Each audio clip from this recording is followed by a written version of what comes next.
no meu YouTube e boto o link para facilitar a vida. Algum problema para algum de vocês? Então, tá bom. Então, obrigado. Então, conforme a Idade Média precisa ter esse peso, ela faz parte da matriz de pensamento nacional. Seja dos seus problemas, seja das suas reflexões, ela faz parte da matriz do pensamento da nossa sociedade contemporânea. Ela faz parte de uma série de debates que são muito vivos. A relação, por exemplo, da maneira de organizar a escola, as dinâmicas relacionadas ao conhecimento, é um tipo de discurso que tem uma matriz histórica muito forte dentro das relações medievais. Então, acho muito complicado a gente passar sem esse mergulho, a gente passar sem essa relação histórica. Então, eu faço sempre muita questão de cuidar com muito carinho. A segunda grande coisa que me chama a atenção e que eu gosto de trabalhar intensamente com a Idade Média é justamente a ideia da quantidade de discursos que ainda são críticos da nossa sociedade, do nosso mundo, que a gente pode analisar um pouco melhor para a gente poder quebrar, para que a gente possa trabalhar com eles de uma outra maneira. Então, essa percepção e esse tipo de trabalho, se eu não faço bem feito, eu acabo reproduzindo um vazio de conhecimento, um vazio de troca, um vazio de debate, que ele é muito crítico para mim. E eu não quero deixar com que esse vazio ocorra, então eu vou sempre levar isso muito a sério. Eu vou estar sempre cuidando disso, tá? Então, sim, minha filha ainda está no CTI, sim, minha filha ainda está internada, sim, minhas duas filhas estão cuidadas, uma agora, nesse momento que eu fui dar aula, está com a avó, a outra está com minha esposa, que preferiu ficar lá, ela prefere, ela depende desse dela, ela não queria sequer sair hora nenhuma do hospital, eu é que insisto para ela que não é assim, que a gente tem que dividir, eu faço tudo o que posso dentro dessa relação, para que isso fique o mais claro e o mais marcado e o mais tranquilo para ela, para mim, e da maneira como a gente pode tá colocando, tá? Então, é isso. Essa é a situação hoje. Não, ela hoje, eu falo mesmo de segunda-feira passada, ela não está em risco de vida, já esteve, e foi muito duro, muito, mas não está mais, está dedicada, controlada, tem que ter paciência e a gente está junto nessa, tá? Então, sinceramente, não fiquem com pena de mim porque eu pedi para dar aula. Eu precisava dar aula para eu ter a minha cabeça e meu coração um pouco mais leve. Eu precisava dar aula para poder eu também ter um momento de falar um pouco, de colocar um pouco e deixar isso mais tranquilo trabalhando com vocês. Tá bom? Dúvidas, questões? Então, beleza. Vamos juntos. Eu vou disponibilizar para vocês. Vocês estão aqui? Sim, senhor. Obrigado, Davi. Eu vou disponibilizar para vocês. Não tem as coisas que dá para fazer no Teams, é que não foi essa maldade. Dá para eu separar vocês entre salas, obrigar vocês a falarem com vocês, mas não vou chegar nesse ponto, não. De novo, é pontual. A gente vai voltar para a sala de aula. Fala, Dueck.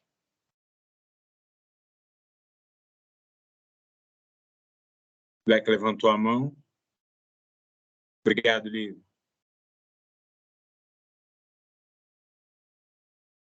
Teu áudio não está saindo, Dueck. Não, só para falar que a gente está aqui, sim, escutando. Show. Muito bem. Pode falar, tá? Não tem problema, não. Pode atrapalhar a aula, pode chegar. Não atrapalha nunca, né? Mas isso é fundamental. Vamos lá. Eu acho que voltou do meu computador. Deixa eu transferir para lá. Não, não voltou. Eu vou ter que reiniciar o computador. Mas antes de eu reiniciar, para que não fique dúvidas, porque eu acho que eu deixei confuso. Até estava falando com o pessoal na última aula e eu quero desfazer as confusões. Então, vamos embora. Todos os textos da disciplina de média 1 estão no Drive. A sequência do Drive correta é texto 1, Arqueologia do Saber, do Foucault. Eu não dei o texto do Foucault, eu trabalhei com outros textos para que a gente pudesse compor e que a gente pudesse entender, ele fez parte dos nossos debates. Eu comecei pelos clássicos, a Idade Média do Nascimento do Ocidente e o do Hilário, para que a gente pudesse trabalhar essas heranças da Idade Média. Mas é a mesma provocação, só um pouco mais específica. Na última aula que a gente conseguiu ter, eu trabalhei estabelecidos outsiders e um pouquinho das invasões germânicas, da qual eu vou me concentrar agora, que seria a aula de hoje, para a gente fazer tanto essa relação do texto 2, invasões germânicas, e do texto 4, política e poder na antiguidade tardia. O texto 2 encaixava com o texto 3, estabelecidos outsiders. Se você for notar na minha cabeça, a unidade bate certinho. Invasão dos bárbaros, a visão sobre os bárbaros e a composição. Então, vamos teorizar sobre esse negócio e a composição da gente poder entender essas invasões. Na aula de semana passada, eu queria ter trabalhado esse texto 4, que é Poder e Política na Antiguidade Tardia. É uma visão do professor Renan Frigueto para entender as relações de poder nesse momento que a gente normalmente chama de transição, e que eu acho bem importante para a gente poder trabalhar. É um texto que ele é complexo, mas ele é muito, muito legal assim, da gente discutir.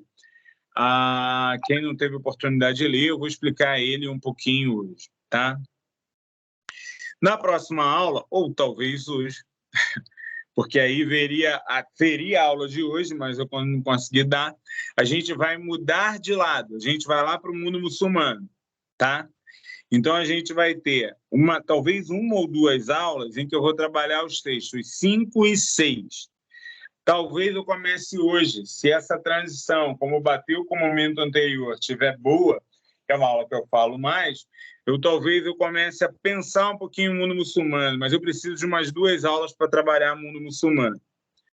Depois eu vou voltar para a Europa para a gente poder trabalhar um pouquinho de texto e contexto.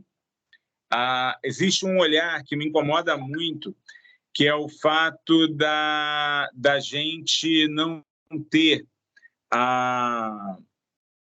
trabalho muitas vezes com o documento, e vocês já notaram que eu gosto. Então, na aula, em sequência, aula 7 e 8, Rainha tem 2 8s. Não tem 2 8s. O segundo 8, Crônica Bizantino-Arábica, ele é um material, ele é um texto em que ele é um documento. E eu quero que vocês leiam o documento junto comigo, ele tem uma parte ainda escrita, mas eu quero que a gente veja para tentar analisar o documento, porque é legal. Por isso que tem 2 8s e ainda é sobre os reinos, tá?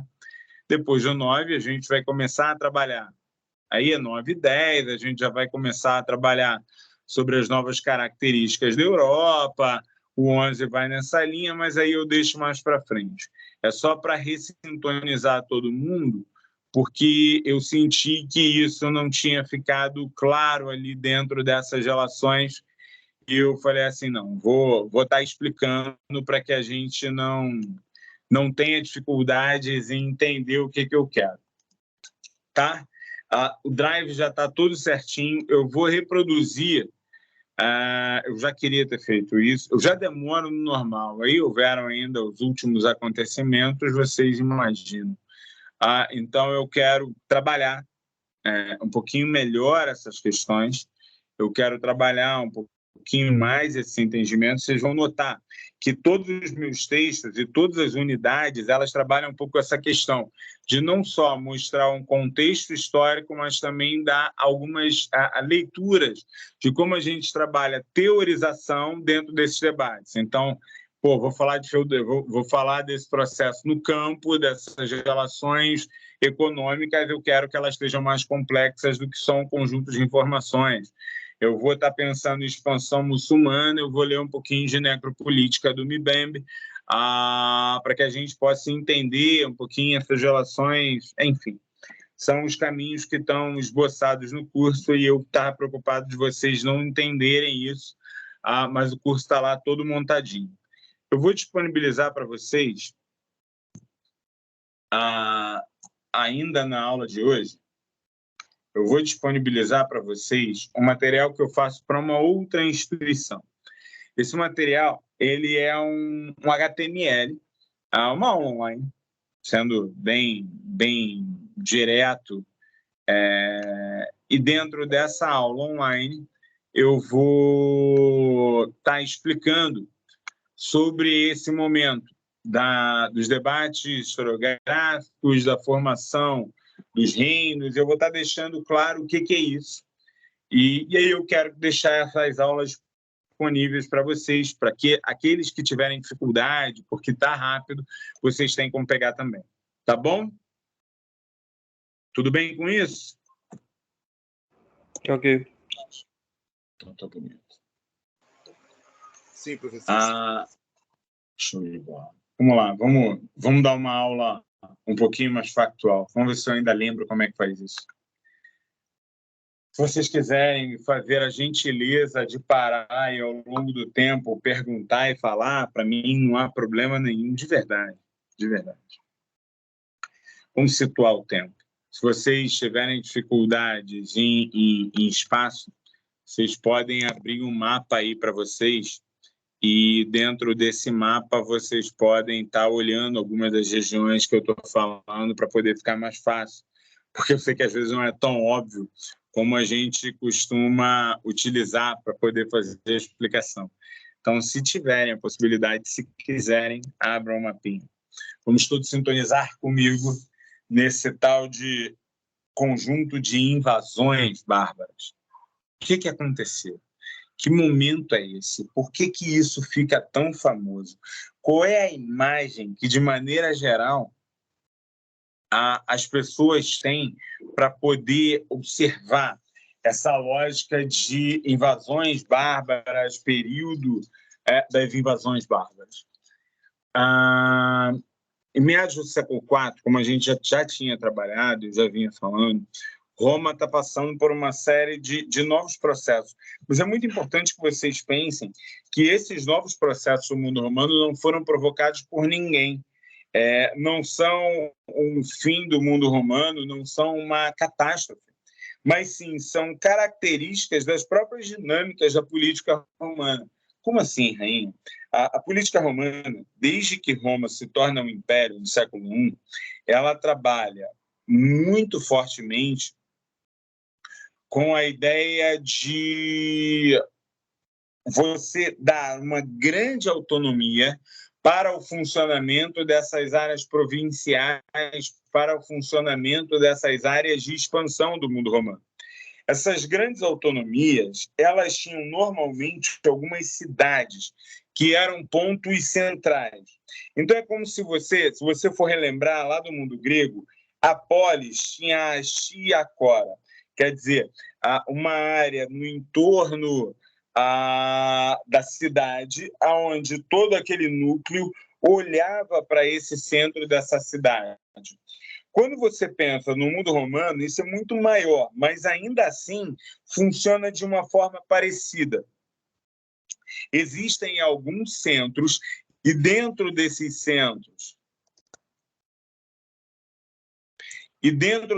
centros, você acaba emanando um grande conjunto de forças. E cada uma dessas áreas, das províncias romanas, onde tem esse centro, eram muito diferentes uma das outras. Então, quando a gente está no século IV, que é o século que me interessa, eu preciso entender que eu não tenho um mundo romano linear. Eu não tenho um mundo romano que ele está todo igualzinho. Eu tenho províncias que cada uma tem um centro que cria uma rede de relações que é muito própria. A mais famosa que a gente conhece é o centro em Roma. Só que o centro em Roma dialoga com Roma, dialoga com o norte da Itália, dialoga com a região sudeste da Espanha, dialoga com a região da Tunísia, Cartago, e dialoga diretamente com a Mésia, com a região que hoje seria da Croácia e um pedacinho da Sérvia.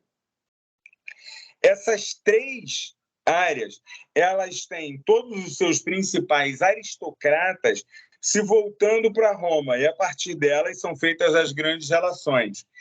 Quando a gente já vai chegando mais para o Oriente, tem a Nova Roma. Constantino construiu uma nova cidade, essa nova cidade vai ter tanta notoriedade que muitas vezes ela vai reunir. Então, as províncias romanas do Mar Negro, as províncias romanas do Mar do Norte, as províncias romanas da Anatólia, aquela região da Turquia Oriental, a Armênia, todas essas regiões elas vão se voltar e vão estar fortemente centradas com a ideia do mundo grego, com a ideia da cidade de Constantinopla, que é muito vinculada ao mundo grego.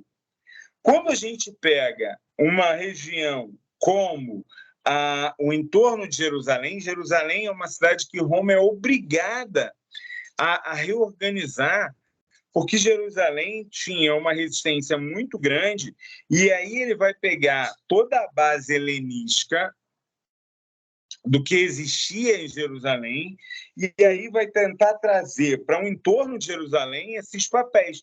Só que Jerusalém não era a cidade mais importante. Então, você acaba tendo muitos problemas com a Síria, que não aceita que Roma centre em Jerusalém, acaba tendo muitos problemas com a região do limite com a Pérsia, porque precisava ali onde fica o rio Tigre, precisava o tempo todo estar mandando expedições, e aí eu tenho Jerusalém se levantando e eu tenho essas expedições. Quando Roma decide, no século II, destruir Jerusalém e levar para o centro próximo ao que seria hoje a cidade de Antioquia, e vai tentar, a partir dali, estabelecer essas novas relações, e longe da região, mas um ponto é para tentar dialogar com essas forças complicadas ali, e ali era considerada uma região mais estratégica. Quando eu saio dessa região e vou começar a ir para a fronteira do norte, a fronteira do norte ela é uma fronteira que ela, o tempo todo, tem governos híbridos. Ela nunca foi um domínio claramente romano. Eram grupos de germânicos ou bárbaros que passaram por um processo de romanização, conversão, que tinham autonomia, mas que estavam presentes ali. Então, nas Galhas, eu tenho uma forte presença. Na região do que hoje é a Alemanha, eu tenho outros grupos. Na região que eu estou mais perto da Inglaterra, eu já tenho um centro muito disperso e que acaba se voltando para Londrina, porque é a única grande região romana, a Muralha de Adriano, ninguém nem conhece. A cidade de Londrina era o centro, Londres. Hoje. Então, você acaba, na Península Ibérica, o centro do poder é Sevilha. Não é lá no centro, em Madrid ou a Toledo, o centro do poder é Sevilha, porque dialoga diretamente com os domínios romanos que estão mais próximos ali da região. Então, quando a gente começa a observar esse tabuleiro e junta com aquele tabuleiro da última aula das invasões bárbaras, sobre essa ideia de uma perspectiva de um grupo que vê a chegada dos hunos, que vê os embates chegando e que vê uma migração para dentro, por que a gente não vê uma linearidade de combate? Porque Roma não tem essa linearidade. Por que o domínio romano ele está se organizando o tempo todo? Porque eu não tenho essa ideia de um centro único de poder do mundo romano, ela não se sustenta. E por não se sustentar, ela acaba sendo o tempo todo interferida pela dinâmica dos outros grupos.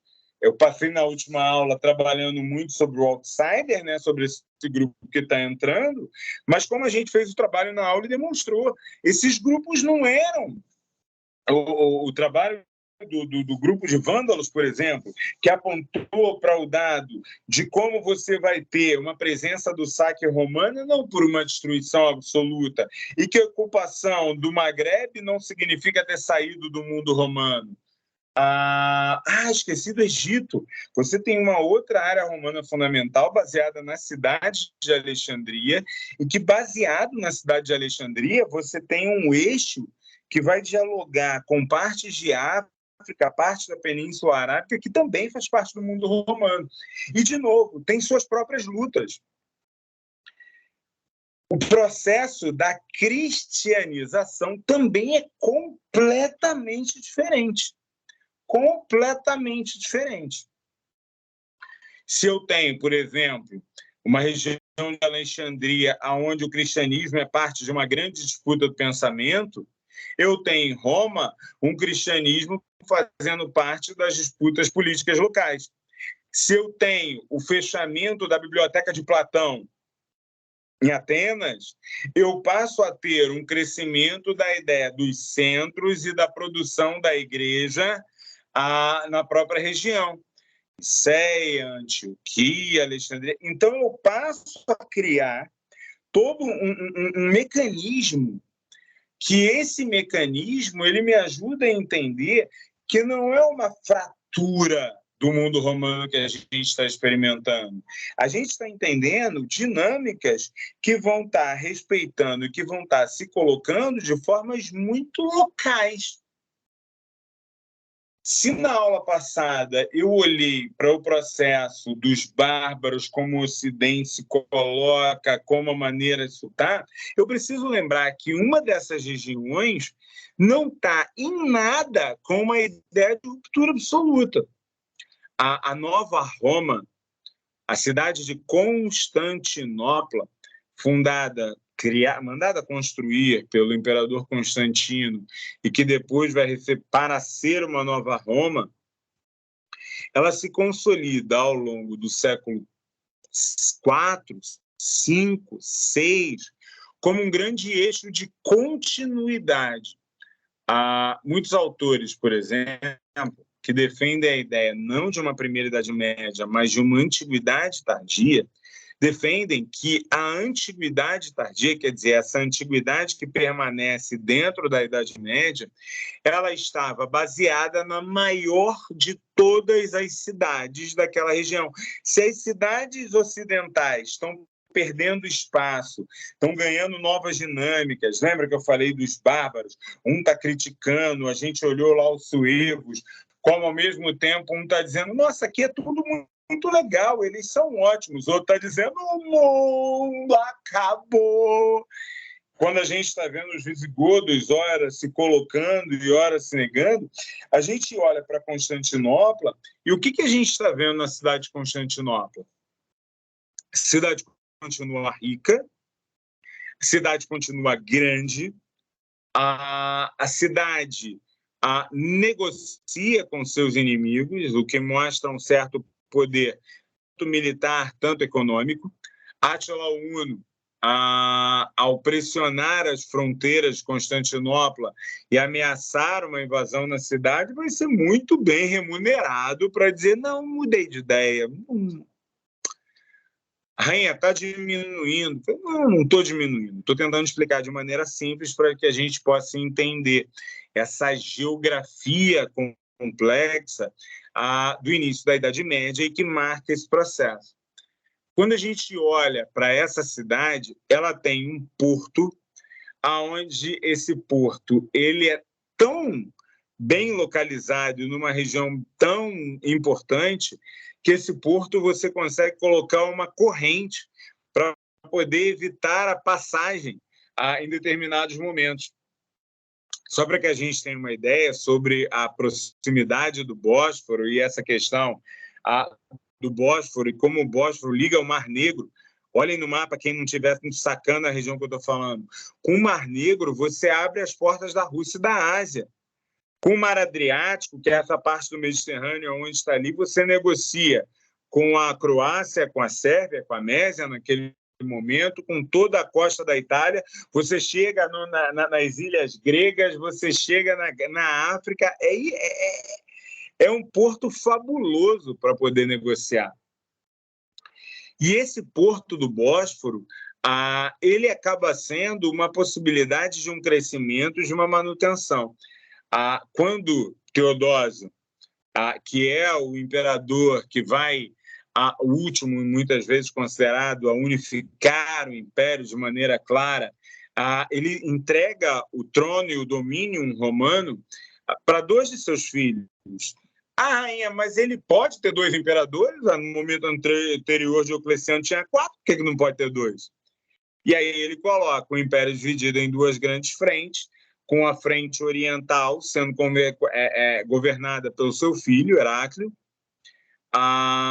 e ele tem a frente ocidental, que vai passar por aqueles dilemas que a gente já colocou, Doacro, Rômulo e tudo mais. A dinastia heracliana, que é essa dinastia que vai estar colocada, ela vai ter 3 fatores fundamentais. O fator fundamental número 1 é a ideia de que é uma dinastia financeiramente muito bem estruturada. O segundo elemento da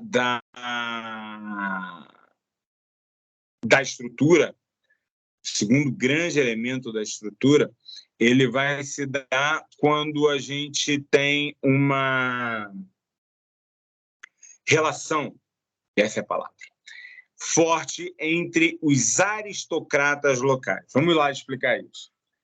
Se cada região romana tinha um conjunto de características próprias, a gente precisa lembrar que a tradição que está estabelecida naquela região eram tradições de onde os proprietários de terra, as figuras políticas, as tradições das polis, ainda que tenham entrado em crise a partir de Alexandre, ainda que tenham sido conquistadas por Roma, essas aristocracias, elas não são apagadas.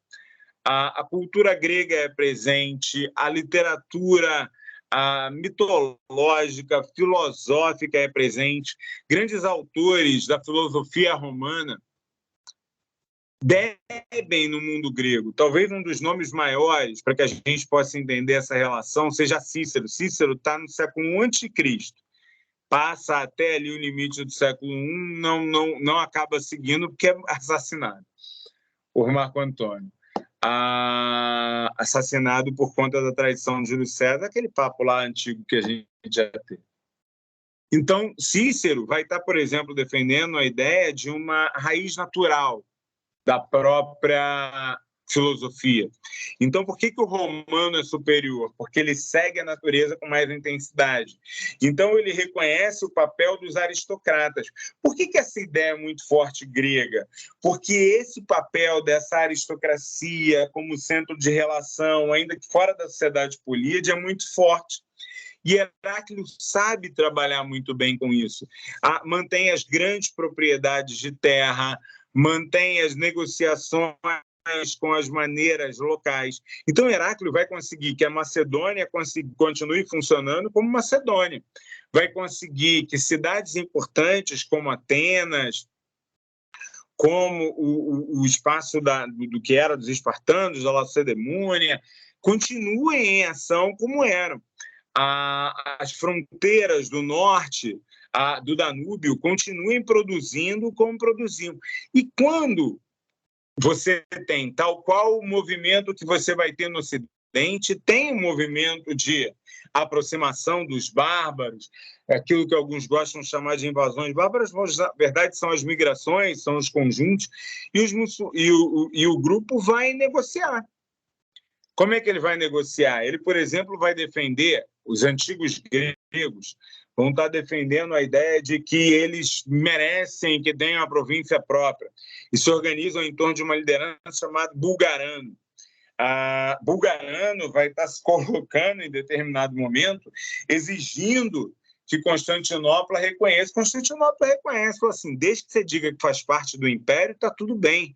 E os búlgaros vão estar ali. A negociação com grupos de hunos que vão se manter durante todo o período, migrações tanto de russos de um lado, vindo da Finlândia, do norte da Rússia, a forte presença dos eslavos e a dinâmica de troca com os eslavos, a presença dos ávaros, todos eles estão presentes dentro dessas fronteiras, mas eles são autonomias e conseguem se manter na periferia. O centro das relações e os grandes proprietários, o governo aristocrático, é mantido por essa tradição heracliana, por essa maneira de estar se colocando ali. Esse predomínio vai estar mantendo a economia, a política, as relações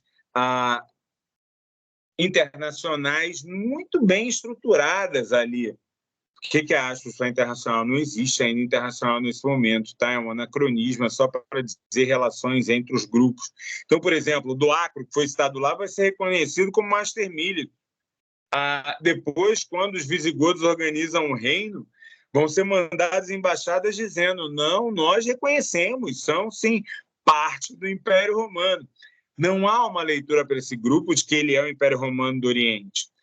Ele é o Império Romano. E como Império Romano, ele vai estar buscando e vai estar se colocando e vai estar entendendo como parte daquele mundo e parte daquela relação. Esse governo romano, essa continuidade do governo romano, ela vai ter algumas marcas importantes, ela vai ter alguns elementos centrais para a gente poder pensar, mas uma das marcas que eu acho mais importante e mais centrais para a gente poder resolver tem a ver com um segundo aspecto, que é o exercício de valorização intelectual do mundo grego. Alguns autores mais clássicos, mais antigos, gostam de dizer que o Império Romano se torna grego. Eu acho isso uma bobagem, mas eu não preciso achar. Tem um cara muito mais famoso na historiografia que acha isso uma bobagem, e eu estou com ele, não abro. Se chama Paul Veyne. Paul Veyne vai estar considerando e vai estar discutindo muito fortemente a ideia de que o mundo romano e a maneira como o mundo romano se organizou nunca foi latina, que o Império Romano sempre foi um império greco-latino, que essas variações e a presença do pensamento grego, da estrutura do mundo grego, sempre se mantiveram fortemente presentes.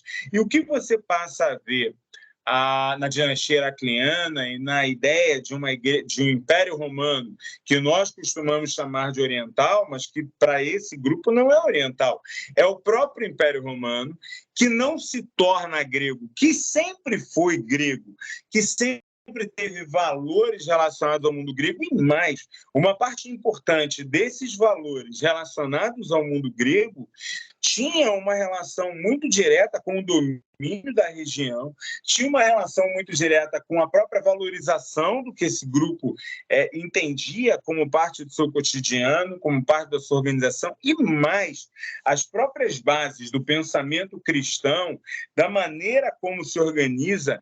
E o colega, não vou saber pelo nome assim, que fala aí muito bem na última aula, na penúltima aula, que a gente teve, em que ele vai explicar como a própria organização e a proposta de uma cristianização que explica a figura da deidade, que explica a Deus em 3 em 1, é uma fórmula grega, é parte dos debates gregos.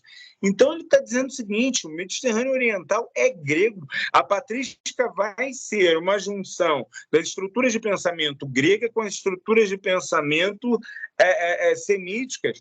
E que mais, boa parte daquilo que a gente entende como Império Romano, ainda que tenha sua variação latina, ainda que tenha características singulares, sempre foi muito mais grego, em termos de formação, estrutura. Então, esse Império Grego mantinha na sua religiosidade, por exemplo, a construção de igrejas com base em estruturas que remetiam aos tempos gregos, as colunas, as estruturas, as representações de divindade. A maneira como a cidade é organizada, como uma peça de obra de arte, está diretamente relacionada com essa própria identidade que é construída ali. Acontece que, ao longo do século V, a gente viu que muitas negociações e o mundo ocidental está em outro momento político. Isso, obviamente, vai impactar as relações desse grupo. E no século VI, isso fica bem mais complicado. Na manutenção, na construção desse século VI, passamos a notar, primeiro, uma forte crise política. Aquelas mesmas aristocracias que mantinham, que geravam a estrutura, os debates, essa nova influência, essa tradição grega, esse comércio, passa também a disputar sobre o que deve representar o papel do imperador. Mais do que isso, eu tenho a figura dos líderes dessa igreja local, a figura dos patriarcas, rivalizando com esses reis ou com este imperador e começando a dizer, mas para você ser imperador, isso passa por uma estrutura política religiosa. A gente vai ver pouco a pouco um movimento que faz com que o próprio imperador romano passe por um processo que a gente chama de aclamatio. O que é o aclamatio? Você passa a ser aclamado. Eu adoro a imagem. Muita gente diminui o papel do ritual. Quero que vocês imaginem. Eu vou escolher um novo imperador. Tradição aristocrática, família? Não. Você vai trabalhar a ideia de que, uma vez morto, deposto, sumido, seja como for o imperador, o novo imperador vai até o Palatium, até o centro do poder, e vai, no centro do poder, pedir o direito de ser o imperador, alegando que ele pode. Primeiro, os grupos de aristocratas digam, então, eis nossa indicação. É feita uma comitiva e ele vai para a rua. Pelas ruas de Constantinopla ele anda e as pessoas têm que sair pelas janelas colocando panos de uma determinada cor que eu não lembro para dizer se aceitam ou não aceitam. Ele chega até a porta da principal igreja, bate. Sai o patriarca, que vai dizer, vocês aceitam esse homem como seu imperador? Aceitamos. E ele, obviamente, não nessa linguagem. E ele entra em triunfo, carregado pelos homens sobre os escudos. Porque sobre os escudos ele é a escolha do povo, dos aristocratas, da igreja e dos guerreiros. Claro, faz um banquete enorme depois. Vocês acreditam mesmo que qualquer um pode? Pô, acordei com a vontade de ser imperador? Não, há toda uma articulação política para isso. Mas essa articulação política vai também ter os seus agentes.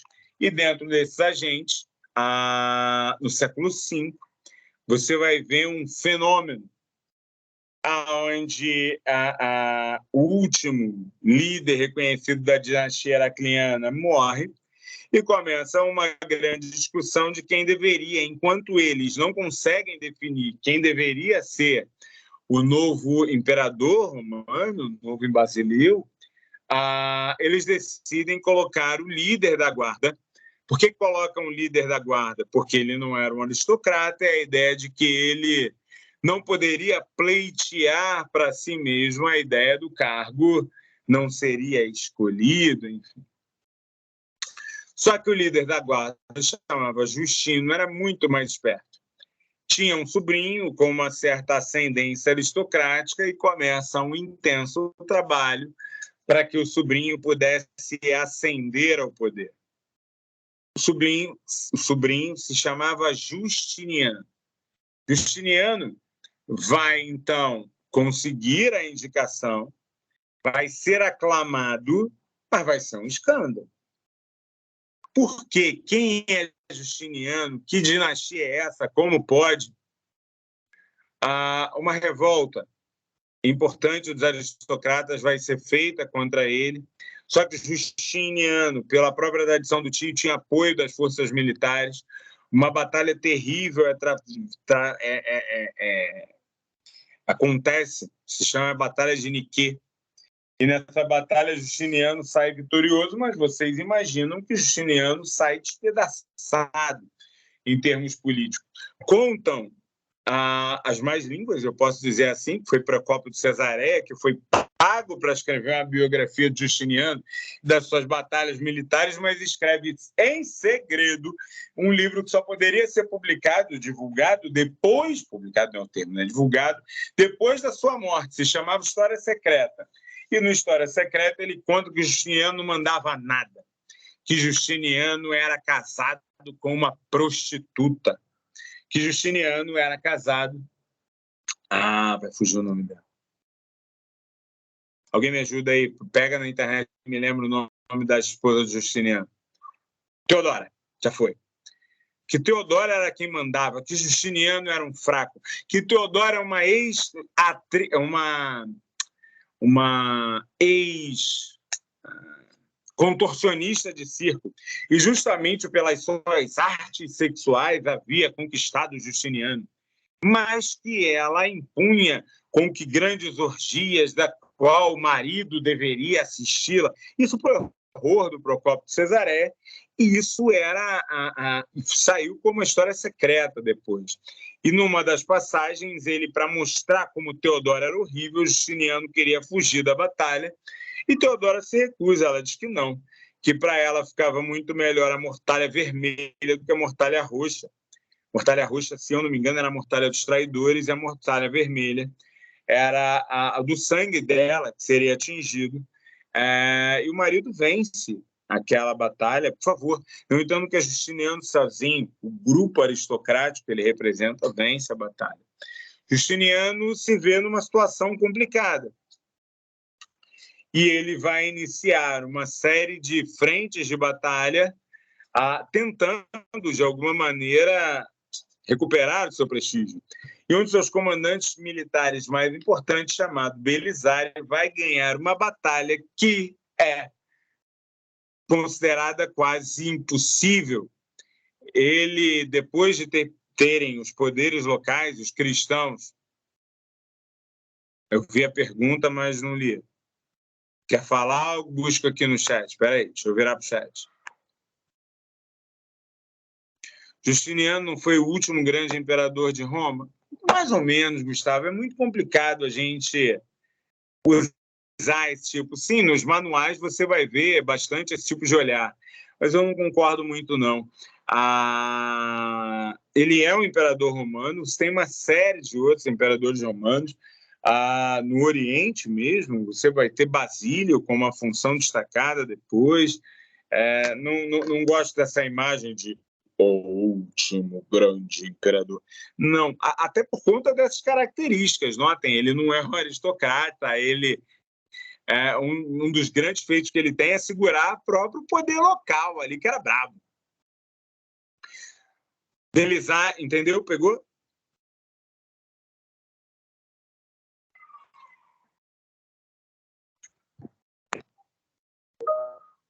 Beleza. Deixa eu passar para o computador, eu acho que agora eu vou conseguir. Eu vou mudar para cá, se eu vou demorar um pouquinho. Peraí. Transferir para este dispositivo.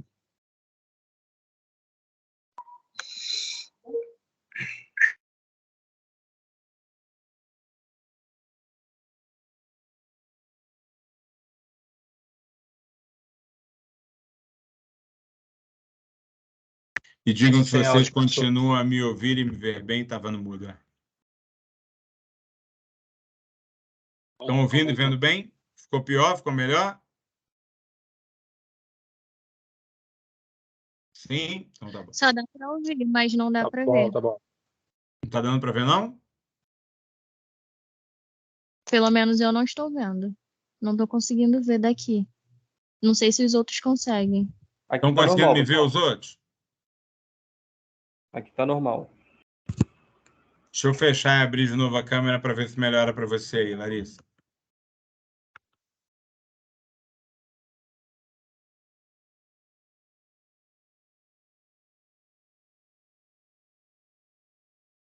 Conseguiu? Rolou agora, não? Não, não. Talvez seja problema do meu tablet aqui, mas não tá indo, não.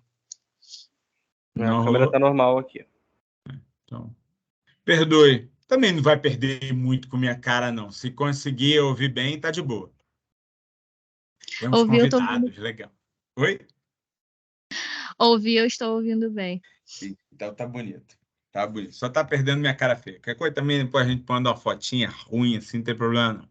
Bora nós. Então, quando você pega essa figura de Justiniano, e quando você vai ter Belisário conseguindo uma vitória sobre os vândalos na África, você, cara, é pensar muito assim, fala, oi, peraí, rainha, o que houve? Justiniano era principal líder bizantino altamente contestado. O norte da África, diferente do que o nosso preconceito pode falar, não é uma área de menor importância, é uma área de absoluta importância. É uma área histórica do mundo romano, é uma área rica, é uma área da qual os romanos perderam o domínio para os vândalos em boa parte dessa região. Grupos de vândalos que não se converteram ao cristianismo niceno. Então você tem uma oportunidade. Cristãos nicenos, cristãos romanos, cristãos tradicionais, se opondo a vândalos que eram arianos, dizendo que sofriam perseguição religiosa, que por conta disso precisavam da salvação. Belisário e uma série de outros agentes vão conseguir uma vitória absolutamente espetacular. Notem, a vitória sobre os vândalos vai representar para Justiniano potência financeira, vai representar para Justiniano reconhecimento, vai representar para Justiniano uma coisa que é vital, e eu preciso pensar sobre isso. Quando eu passo a ter figuras políticas, que são vitoriosas em batalha, contar sobre a batalha aumenta a legitimidade. Não à toa, conforme Justiniano começa a ter sucesso, ele vai manter o empreendimento. Pô, se ganhamos dos vândalos, a gente pode ganhar de mais gente. Vai iniciar um processo chamado Restauratio Imperii. Pô, não foi ele que instituiu o cristianismo? Não, está confundindo Teodósio. Ou Constantino, Justiniano agora. Gustavo? Então, Justiniano vai iniciar um processo aonde ele vai buscar uma série de apoios e ele vai contratar. Gente, ele vai pagar para um sujeito altamente intelectualizado escrever sobre os grandes feitos de batalha, que é o Procópio de Cesareia. Cesareia era uma cidade importante do Oriente. Procópio era bispo dessa cidade e passa a ser mandado para o campo de batalha para poder voltar e contar. Justiniano consegue vitórias sobre Roma, retoma a Sicília e o sul da Itália, o sul da Gália e o sul da Espanha. Pode dizer, pô, só o sul, rainha, ficou ali só na beirinha. Meus caros, o mundo romano é o Mediterrâneo. Então, dominar o norte da África, o sul da Europa, o Império Romano voltou. Entendeu? Pô, imaginem como esses feitos eram contados. Isso deu potência para o Justiniano iniciar uma série de outras reformas. Justiniano vai fazer uma reforma jurídica em que, para que vocês tenham uma ideia, essa movimentação jurídica que o Justiniano ele vai promover é considerado ainda hoje pelo direito as bases fundamentais do direito ocidental. As reformas justinianas, as novelas, esses novos capítulos, novela 20 capítulos, que ele vai implementar num Código Civil, é considerado base de estrutura dos códigos romanos até os dias de hoje. Rainha, Justiniano, então, era o cara? Não, Justiniano nem era uma pessoa tão importante. Ele está dentro de um grupo, dentro de um momento onde ele é a figura mais famosa por ser um imperador. Mas você precisa entender que é esse grupo aristocrático que dá o papel a ele que vai ter essa grande dinâmica e essa grande oportunidade. Quando você pega essa movimentação do Justiniano, você pega essa dinâmica de relações de poder, passando a ganhar uma nova forma, uma nova estrutura, um novo centro, ele vai precisar de mais bases de apoio. Alguns autores colocam que não foi Justiniano, que foi antes dele. Outros vão dizer que só a partir de Justiniano. Mas importante é o conceito. O conceito é cesaropapismo. Cesaropapismo. Vamos entender. A Justiniano, diante dessas reformas e desse papel, lembrem que Justiniano era fortemente contestado. Lembrem que Justiniano é o mesmo cara que vai ter escrito a história secreta dizendo que ele era muito fraco politicamente. Quem mandava era Teodora. Eu costumo brincar que é muito interessante. Procópio faz isso para criticar a Teodora, mas acaba transformando a Teodora numa mulher fortíssima, impressionante. E quando Justiniano ele vai estar diante desse crescimento, ele tem problemas em algumas províncias. Se ele tem grandes vitórias nas províncias ocidentais, nas províncias orientais o processo já não é mais o mesmo. Começar pela província do Egito. As áreas do Egito contestavam muito o governo de Justiniano e, em especial, contestavam muito as escolhas religiosas que Justiniano tomava. Justiniano manda organizar alguns concílios em Constantinopla, são 2, se eu não me engano. É porque tem sínodo e concílio. Sínodo é a reunião menor, concílio é a reunião maior. E quando ele faz essas reuniões, esses sínodos, passam a ter linhas e definições da igreja que vão evitar, por exemplo, determinadas interpretações que eram muito fortes na Síria, no Egito, lembrando que eles vinham de outras tradições, mas que o cristianismo, antes menos dogmático, estava ali presente. Uma dessas linhas é a crítica ao nestorianismo. O nestorianismo criticava a ideia das essências, o nestorianismo, inclusive, criticava a própria ideia de um Deus vivo, a ideia de um Jesus de carne e osso, mas sim uma ideia de um Jesus que fosse o tempo todo imaterial, não material. Rainha, que isso, que estranho. Estranho para você hoje. Imagine na formação do cristianismo, isso não era... As discussões cristológicas sobre o que Jesus representava e como poderia ser representado eram recorrentes.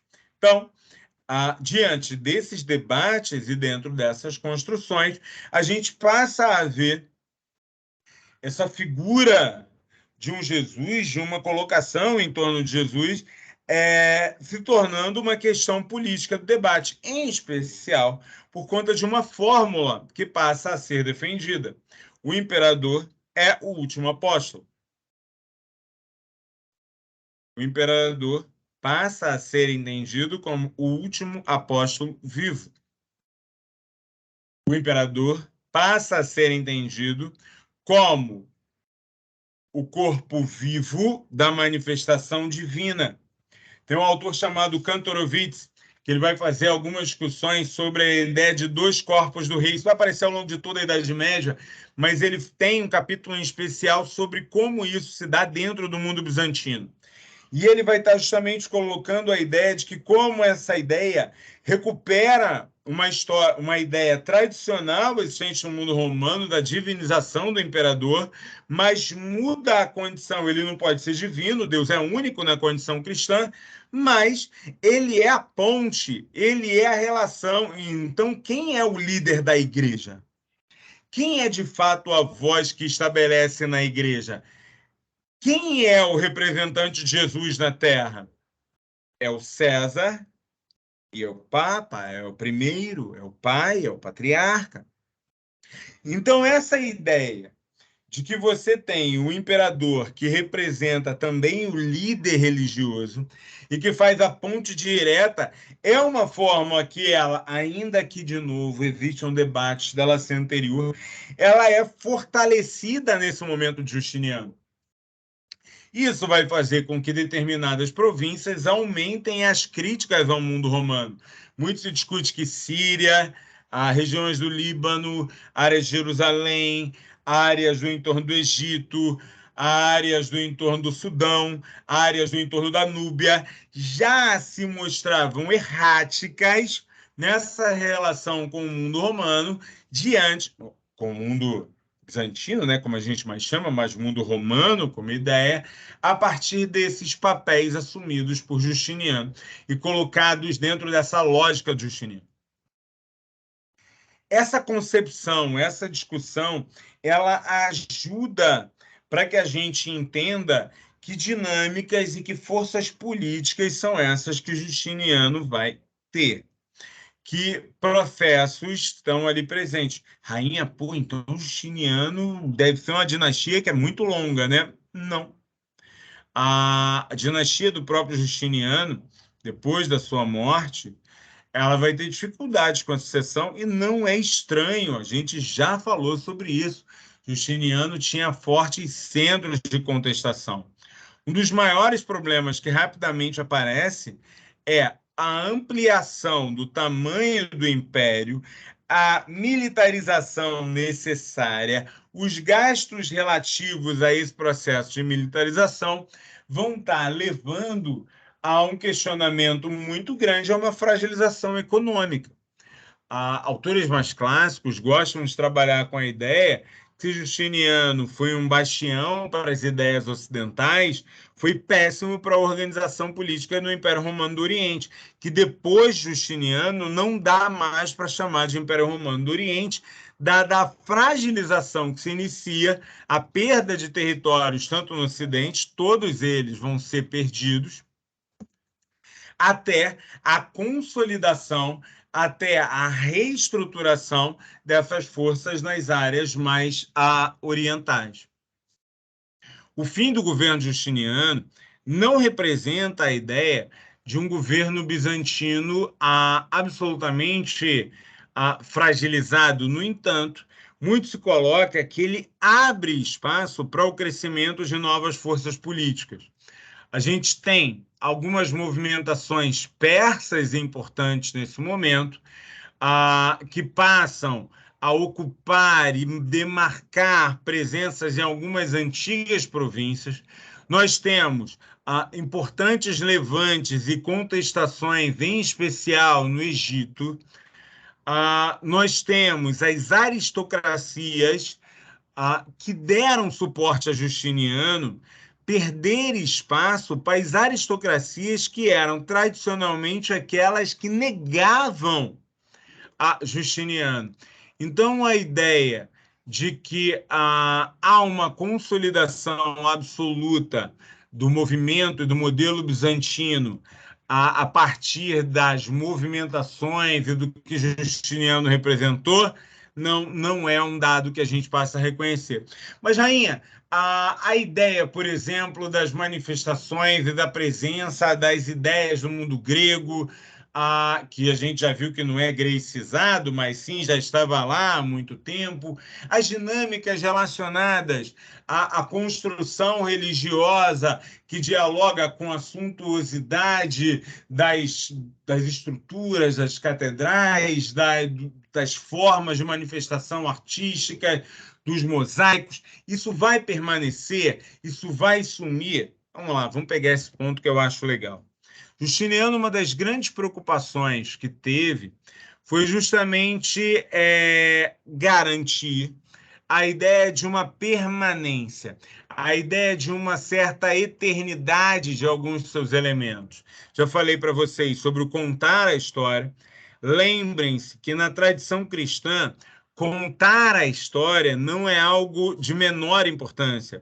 As tradições do cristianismo, que dialogam com as tradições judaicas, elas vão ter na ideia de uma retomada do princípio linear do tempo, do cuidado em contar essa história, do cuidado em manifestar essa história, um dos seus preceitos básicos. Então, mandar escrever a própria história, mandar escrever os próprios feitos não é uma coisa de menor importância. Mas a ideia da arte, da edificação, ela também será fundamental. É no governo Justiniano que vai ser construída uma das mais famosas e mais importantes edifícios, ainda hoje é lembrado, que é a Hagia Sófia. E é bem interessante. Muita gente coloca como se fosse Santa Sofia. Santa Sofia é a igreja dos búlgaros. Ali, ainda que você vai ter uma representação, ali é o conhecimento. Ali é o santo conhecimento. Ali é a ideia do conhecimento pleno. E a maneira como ela é construída, como ela é edificada e como ela é marcada, tenha o objetivo e tenha marca fundamental de ser algo construído para ser monumento. Relembrando lá Legoff, de maneira bem simplória, porque a gente pode fazer um monte de discussão sobre esse olhar, mas aquilo que eu pretendo para a eternidade, aquilo que eu pretendo para que fique como um marco, de alguma maneira é pensado de forma monumentalizada, mas não só. Se a gente for pegar, por exemplo, nas regiões de Ravenna, aonde Justiniano vai conseguir uma série de vitórias, aonde você vai ter o processo de expansão daquilo que foi chamado Restauratio Imperii, a gente vai ver a construção de uma série de mosaicos. E nessas igrejas, nessas séries de mosaicos, você consegue perceber representações de Justiniano, junto com Jesus, junto com os apóstolos, junto com Teodora. E essas representações de mosaico, elas foram terminadas a posteriori, o papel já é outro, mas ainda assim elas demarcam esse sentido e esse valor, que de alguma maneira ele é constituído, pensado e trabalhado. A dinastia que vai estar se consolidando pós-Justiniano tem uma certa retomada aristocrática. Os leões, eles têm isso como característica, não vão ter a mesma contestação histórica trabalhada por Justiniano, mas abrem alguns pontos e algumas possibilidades legais. Rainha, você falou que há uma mudança em relação ao Egito, em relação à Síria, em relação à Península Arábica. A gente está falando o quê? Da expansão dos muçulmanos? Estamos no século VI. Para falar no século VI, a gente começa a abrir, pelo menos, o olhar, a gente começa, pelo menos, a pensar. Não vai ser na aula de hoje, eu quero que vocês leiam o texto, eu quero que a gente coloque. Eu prometi uma aula até 8h30, eu já falei tempo para 8h15, eu ainda não abri pergunta para nenhuma, mas vou deixar esse gancho. Qual é o gancho? Nas regiões orientais, a gente tem dois impérios consolidados. A gente tem esse Império Romano, também chamado de Império Romano do Oriente, ou como a gente vai passar a chamar Império Bizantino, e a gente tem o Império Persa. O Império Persa já são dinastias diferentes daquelas que vocês historicamente pensaram lá no mundo antigo, aquelas que a gente estudou com Ciro, Dário. A gente já tem um novo conjunto de dinastias. O Império Persa passa por algumas dificuldades importantes, mas ele está passando por algumas reestruturações, por algumas dinâmicas que, entre outras coisas, fora o tradicional fenômeno do Rei dos Reis, vai ter também a consolidação da ideia de determinadas regiões que são persas, se identificam com a cultura persa, valorizam elementos persas, mas eles ganham como se fossem o direito de domínio. Diferente da relação mais tradicional do rei dos reis, trabalhadas no mundo persa, você passa a ter uma presença e uma estrutura de domínio. Deixa eu só ver o que é a mensagem aqui, só porque como... Não preciso explicar para vocês, vocês já entenderam que eu tenho que ficar atento mesmo. Não, nada demais. Então, a partir desse domínio, por exemplo, a gente sabe que os gassânidas eles vão acabar sendo uma força importante como uma área que predomina sobre um acordo tácito entre as influências, ora de bizantinos e ora persas, na região da Península Arábica. A Península Arábica era vista e os documentos romanos sobre a Península Arábica, por exemplo, eram... Opa, tem pergunta aqui. Não, é outra. Sobre o mundo romano, como comerciantes inescrupulosos e outras leituras bastante problemáticas. O que é essa região? O que representa essa região? A região da Península Arábica ela está organizada e está dividida, na verdade, em 3 grandes áreas. As suas trocas ao norte, que se materializam muito, tanto com trocas com o espaço do mundo romano mais tradicional. Nós temos as províncias do sul e as áreas do sul que se relacionam e que têm trocas muito mais intensas com as regiões do chifre da África e as regiões centrais, que têm articulações de comércio importantes, têm uma influência das tradições semíticas, tem uma influência de trocas de presença dos hebreus, dos judeus, dos cristãos, e que dentro desses espaços era muito notório a ideia de autonomias. Não havia dentro desses espaços uma noção de unidade, uma ideia de unidade, ainda que recorrentemente esse grupo se identificava-se como Ahab, ele não representava necessariamente uma unidade ou um conjunto que marca de maneira definitiva esta unidade.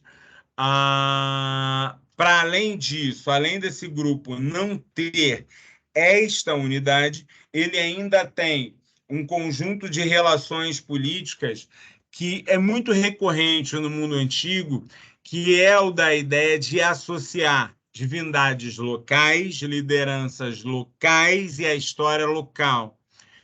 Você tem muito forte a ideia de explicar o grupo, a forma, a colocação por deidades locais, mas que tendem a não serem autônomas, são colocadas dentro de um panteão de relações e que dentro desse panteão de relações acabam se colocando, se relacionando, se influenciando de maneira recorrente. Uma das regiões importantes que a gente precisa pensar é uma região comercial, localizada mais ou menos ao centro-norte da região da Península Arábica e que se chama Meca. Meca é um oásis. Sim, eu sei que o desenho do Pica-Pau e outros desenhos da vida fizeram um péssimo trabalho. Oásis não é um laguinho com coqueiro. Oásis é uma região do deserto onde você tem o lençol freático, que você consegue ali ter o estabelecimento de uma produção, que você consegue ali ter um estabelecimento maior e que acaba se tornando um centro de múltiplas rotas. Por isso, acabam sendo centros recorrentemente comerciais. Dentro desta cidade, a gente tem uma série de lideranças comerciais que também são notórias a partir dessas lideranças e dessas divindades, que também se relacionam com a ideia dos valores coletivos que estão ali e que vão estar, por exemplo, permitindo que o principal clã daquela região reconheça como seu Deus uma figura histórica, uma figura mítica num primeiro momento e que depois vai ser reconfigurada, que a gente conhece com o nome de Alá. É nesta região que vai aparecer um comerciante, um importante comerciante, mas que vinha por ascensão de casamento, que se casa com Khadija, que era, sim, uma mulher mais velha que ele, mas isso não é absolutamente atípico dentro dessas relações, fora o nosso olhar ocidental preconceituoso, e que Khadija vai estar sendo uma figura importante para a gente entender a presença de Muhammad nesse clã e os seus processos de revelação e a mudança política e histórica que se coloca ali. Aí chega a figura de Maomé implementando o islamismo e unindo a península. Vai chegar, Gabriel, vai chegar. É justamente isso que eu quero trabalhar com vocês na semana que vem. Eu acho que não tem jogo segunda, e se Deus permitir, minha filha já vai estar em casa segunda que vem, então eu espero que segunda que vem a gente já esteja presencialmente na UERJ. Na sexta, para quem é meu aluno da sexta também, temos jogo de novo e eu vou manter essa forma de hoje, vou disponibilizar a sala e vou fazer bonitinho. Tem jogo sexta. Tem jogo sexta. Podia ter sido mais hoje, né? A gente podia ter devolvido um 7 ali, tudo bem que ia ser para o cliente errado, mas eu achei que era justo. Mas não quiseram correr para isso, tudo bem. Vamos embora, gente! Perguntas para mim, questões, pontos, ideias. Me sinto mais leve em ter conseguido dar essa aula para você. Fala, Davi. Professor, eu queria que o senhor falasse um pouquinho sobre a relação que a Roma Oriental tinha com a Ocidental. Se existia algum tipo de conflito entre elas ou se era uma relação amistosa. Beleza. A gente precisa entender que as cidades romanas, elas são historicamente... Eu quero que sim, tá? Eduardo, eu só não vou dar esta aula caso as coisas não estejam boas. A princípio, mantenho ela fechadinha, eu quero dar sim. E mantenho aberto. Alguém me perguntou se podia levar o namorado. Pode levar o namorado, pode levar a namorada, pode levar quem vocês quiserem, mãe, tio. Eu gosto de falar. Eu só não vou dar aula mesmo se e somente se as situações estiverem complicadas, mas eu aviso com antecedência, tá? Zé Ninguém é pesado, Gustavo. Zé Ninguém é pesado. Mas deixa eu responder ao Davi. Davi, então, o mundo romano negocia entre si, e o mundo romano, eu preciso entender esse papel das duas cidades na origem. Quando Constantino está propondo uma nova Roma, eu preciso lembrar que não existe capital no mundo romano, tá? A capital do império é onde está o imperador. Se o imperador estiver em Belfor Roxo é a capital do império.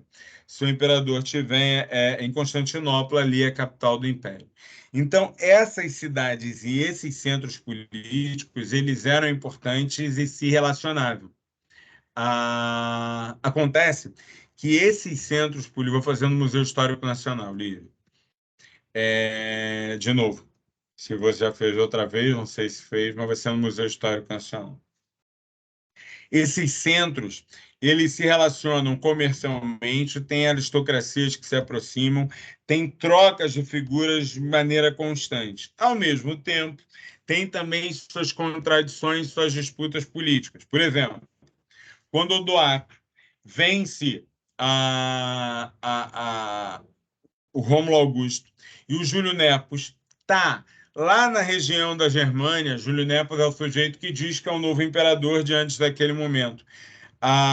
O Império Romano do Oriente, ou Império Romano, ele prefere reconhecer Odoacro como protetor militar de Roma e a ideia de que agora passamos a ter um imperador só e não mais um poder dividido como estava anteriormente. Não reconhecem Júlio Nepos dentro dessa relação. Isso é um estremecimento entre essas sedes de poder, mas não uma ideia de poderes de Estado. O Oriente versus o Ocidente. Não. Depois, você vai ter uma outra controvérsia importante da disputa entre essas duas, e essa mais grave, sobre o papel das igrejas. Vai existir uma discussão, já desde a Antiguidade, mas é muito forte durante a Idade Média, onde é a verdadeira sede do cristianismo. aonde é o centro do poder. A ideia é, pelo Césaropapismo e pelas tradições, aonde estiver o centro do poder romano é onde está o centro do poder da igreja, logo é Constantinopla. Nicéia vai defender que é onde foi feito o primeiro concílio, então é Nicéia. Jerusalém vai defender ser Jerusalém. Roma e os poderes locais vão trazer uma fórmula para poder defender que Roma é a sede verdadeira do cristianismo. Fórmula essa que existe até hoje. É a ideia de que Pedro morre em Roma, Paulo morre em Roma, e que os dois pilares, primeiro baseado no texto bíblico, Pedro, tu és pedra e sobre ti edificarei minha igreja, e aquele que dissemina o cristianismo para além do mundo judaico, são os pilares da igreja romana. Então, em Roma, essa sede, o que Constantinopla não vai aceitar. Isso vai gerar uma série de disputas entre esses grupos. A disputa mais famosa vai se dar no século XI.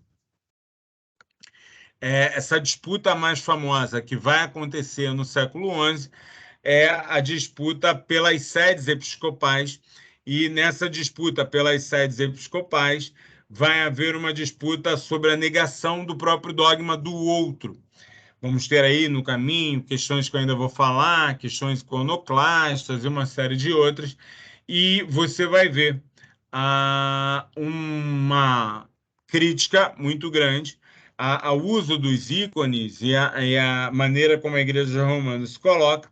A Igreja Romana vai fazer um exercício de contradição do credo e da maneira como a Igreja de Constantinopla se trata e se entende, e vai excomungar todos aqueles que seguem o patriarca de Constantinopla. Como resposta, você vai ter a excomunhão de todos aqueles que seguem Roma. Eu costumo brincar que, nesse momento, muito poucos cristãos estavam salvos, estava todo mundo excomungado. Você vai ter outros acordos depois, movimento cruzadista, enfim. Mas ali no grande cisma, você consegue perceber um pouco dessa tensão entre as duas Romas, mas não entenda isso de maneira definitiva, como elas se odeiam e querem se destruir para toda a eternidade. Te respondi? Sim, respondeu. Beleza. Justiniano não era um Zé Ninguém. Cara, ele é sobrinho do comandante de armas do mundo romano, do Império Romano do Oriente. Não tem nada de ninguém. Ele tinha uma posição menos aristocrática, ele tinha uma posição menos vinculada às sedes daquele poder, e por isso, obviamente, ele foi muito mais contestado. Mas um Zé Ninguém é pesado. Não sei como te ensinaram na escola, meu cara, mas acontece. Às vezes o professor se empolga, tenta contar de um jeito, é assim mesmo. Na pedagogia, a gente fala sobre saberes científicos versus saberes escolarizados. A gente precisa adaptar, às vezes a adaptação não fica tão legal. Eu preciso pensar qual era o objetivo da aula, o que o professor queria, quais eram os jogos. Afinal, a gente já aprendeu que história não é um exercício de enumerar fatos, isso não é história. A gente reflete sobre aquilo que a gente está aprendendo, discute, relaciona socialmente, que abre algumas outras possibilidades interessantes e importantes. Bora, mais questões?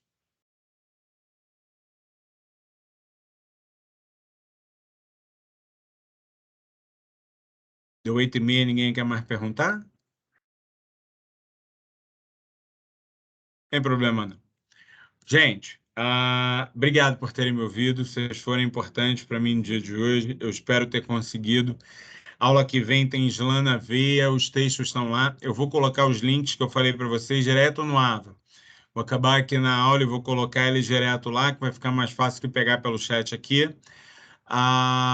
Como eu disse, assim que eu baixar o vídeo da aula, eu boto no meu canal no YouTube e eu disponibilizo para vocês. Quais páginas? Não está lá, não? Deixa eu ver. Deixa eu abrir aqui o Drive.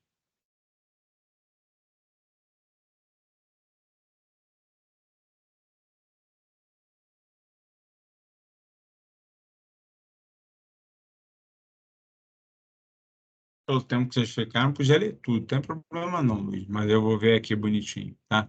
Tá abrindo aqui enquanto isso. Então, vou estar disponibilizando para vocês lá, que eu acho que é legal também para a gente poder ter e para a gente poder ver. Só um minutinho que eu estou conectando lá no Drive.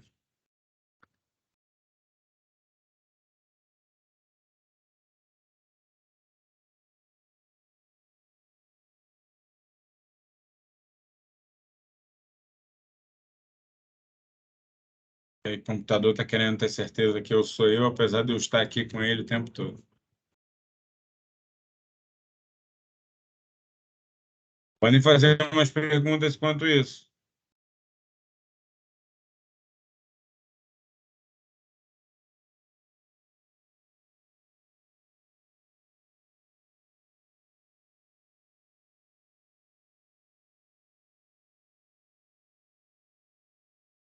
Quem sou eu? Pronto.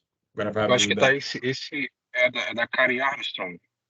É o da Karen Armstrong, mas ele deixou Ah, eu só acho que pegar... tá o livro inteiro aqui.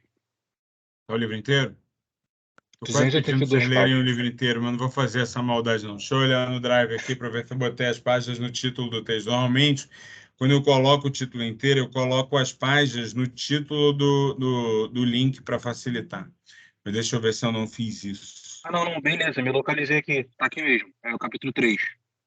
Então beleza. Então, beleza. Se Valeu. ler mais do que isso, vocês vão se divertir. Mas é o capítulo 3. Tá bom? Mais questões, mais dúvidas, mais pontos? Nope. Meus caros, uma vez mais, muito obrigado. Lamento ter que voltar para este velho modelo, mas faz parte. Que coisa, né? Velho modelo. Vou baixar aqui bonitinho e compartilho lá com vocês. Combinado? Ok. Valeu, Eduardo. Tchau, tchau.